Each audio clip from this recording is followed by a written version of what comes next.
ശരി, ശ്രീ അനിൽ വിളയിൽ, എങ്ങനെയാണ് ഈ ഒരു വിഷയത്തെ താങ്കൾ സംഗ്രഹിക്കുന്നത്? പ്രത്യേകിച്ച് ശ്രീ എം ജയചന്ദ്രൻ പറയുകയുണ്ടായി, ഇനി വരും ദിവസങ്ങളിൽ ഒരുപക്ഷെ താങ്കളെ പോലുള്ള അല്ലെങ്കിൽ ഹൈന്ദവ സംഘടനാ പ്രതിനിധികളൊക്കെയും ഇതിലേക്ക് സ്വാഗതം ചെയ്തേക്കാം. ഒരു മുഖം രക്ഷിക്കാനുള്ള നടപടി ഒരുപക്ഷെ ഉണ്ടായേക്കാം. കാരണം അത്രത്തോളം പ്രതിഷേധമാണ് ഉണ്ടാകുന്നത്. അതുമാത്രമല്ല, കൃത്യമായ രീതിയിൽ ഈ ഇടപെടലിൻ്റെ, ഈ സംഘാടകത്വത്തിൻ്റെ ഉദ്ദേശം ശുദ്ധി ചോദ്യം ചെയ്യപ്പെടുകയാണ്. ധൂർത്തടിക്കാനുള്ള, പണം കണ്ടെത്താനുള്ള, മറ്റ് രീതിയിലേക്ക് ആചാരലംഘനത്തിന് കോപ്പുകൂട്ടാനുള്ള ഒരു വഴിയാണോ ഇതെന്നുള്ള സംശയമുണ്ടാകുന്നു. ഈ സംശയങ്ങളൊക്കെ ഒന്ന് പുകമറക്കുള്ളിലാക്കാനുള്ളൊരു നീക്കം ഒരുപക്ഷെ സർക്കാർ സംവിധാനങ്ങളുടെ ഭാഗത്ത് നിന്നും അടുത്ത ദിവസങ്ങളിൽ ഉണ്ടായേക്കാം അല്ലേ? സാറ് പറഞ്ഞതിനകത്ത് ഒന്ന് രണ്ട് വസ്തുതാപരമായ വിഷയം കൂടി ഞാൻ സൂചിപ്പിക്കട്ടെ.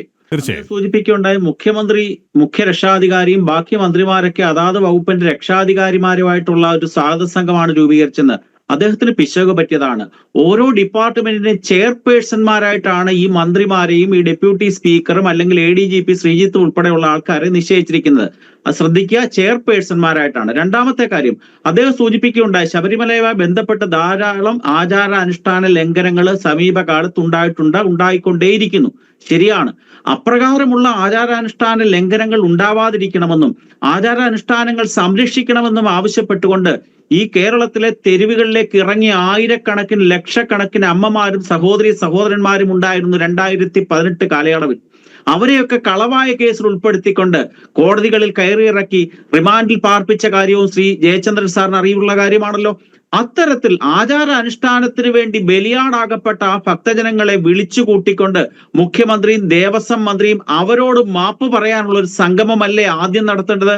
ഞാൻ അപ്രകാരം പറയാൻ കാര്യം, ജയചന്ദ്രൻ സാറാണ് പറഞ്ഞിരിക്കുന്നത് ശബരിമലയിൽ ആചാരാനുഷ്ഠാന ലംഘനം ഉണ്ടാകുന്നു, അതിനെതിരെ പൊരുതിയ വ്യക്തികളെ സംരക്ഷിക്കുകയും അവരെ കള്ളക്കേസിൽ നിന്ന് മോചിപ്പിക്കുകയും ചെയ്തുകൊണ്ട് അവരോട് മാപ്പ് പറയേണ്ടതാണ് ആദ്യത്തെ നടപടി. ഈ സർക്കാർ അനുഷ്ഠിക്കേണ്ട ആദ്യ നടപടി അത് തന്നെയാണ്. രണ്ടാമത്തെ കാര്യം, ജയചന്ദ്ര സാർ സൂചിപ്പിക്കുകയുണ്ടായി, അവർ തെറ്റുതിരുത്തുമെന്നുള്ളത് വളരെ സ്വാഗതാർഹമായ കാര്യം തന്നെയാണ്. ഈ കേരളത്തില് അല്ല ലോകത്തൊക്കെ തന്നെ ഒരു ചൊല്ലുണ്ട്, രാജാവ് നഗ്നനാണ് എന്ന് വിളിച്ചു പറയാനുള്ള ധൈര്യവും തന്റെ ഇടവും കുറച്ച് ആൾക്കാർക്ക് മാത്രമേ ഉള്ളൂ. അത്തരത്തിലുള്ള ആചാരാനുഷ്ഠാന സംരക്ഷണത്തിന് വേണ്ടി ഇറങ്ങി പുറപ്പെട്ട് രാജാവ് നഗ്നനാണ് എന്ന് വിളിച്ചു പറഞ്ഞിട്ടുള്ള ഈ സംഘടനകളുടെ ആൾക്കാരെ വിളിച്ചു ചേർത്തുകൊണ്ട് ആദ്യമേ സർക്കാർ അവരുടെ സമീപനം എന്താണെന്ന് ഞങ്ങളോട് ഉൾപ്പെടെയുള്ള സംഘടനകളോട്, ഇതൊക്കെ രജിസ്റ്റേർഡ് സംഘടനകളാണല്ലോ, നിരോധിതമായിട്ടുള്ള പോപ്പുലർ ഫ്രണ്ട് ഒന്നും അല്ലല്ലോ രാഷ്ട്രീയ സ്വയംസേവക സംഘവും അതിന്റെ പരിവാർ പ്രസ്ഥാനങ്ങളായിട്ടുള്ള വിശ്വ ഹിന്ദു പരിഷത്തും ഹിന്ദു ഐക്യവേദിയും ഒക്കെ ഞങ്ങളോട് കാര്യങ്ങൾ പറയേണ്ടതല്ലേ? ഞങ്ങളും ഈ രാജ്യത്തെ ഹൈന്ദവ സമൂഹത്തിന്റെ താല്പര്യങ്ങളെ സംരക്ഷിക്കാൻ വേണ്ടി ഇറങ്ങിത്തിരിച്ചിട്ടുള്ളവരല്ലേ? ഞങ്ങളും കള്ളക്കേസുകളിൽ പെട്ടിട്ടുള്ളവരല്ലേ? ഞങ്ങളോട് ആദ്യമേ തന്നെ സൂചിപ്പിക്കണം ഇതിനു വേണ്ടിയാണ്. ഇതൊക്കെ മുൻകൂട്ടി പ്ലാൻ ചെയ്തുകൊണ്ട് കൃത്യമായ അജണ്ടകളുടെ അടിസ്ഥാനത്തിൽ സാമ്പത്തികമായിട്ടുള്ള തട്ടിപ്പിന് വേണ്ടി നടപ്പാക്കുന്ന വൻകിട പദ്ധതികളാണ്. അത്തരത്തിലുള്ള ഒരു സംശയം തന്നെയാണ് സ്വാഭാവികമായും ഉയരുന്നത്. എന്തുകൊണ്ട് ഹൈന്ദവ സംഘടനകളെ അകറ്റി നിർത്തുന്നു? എന്തിനാണ് ഇത്തരത്തിലുള്ള തിരക്കിട്ട നീക്കം നടത്തുന്നത് എന്നുള്ള ചോദ്യമാണ് പ്രസക്തമാകുന്നത്.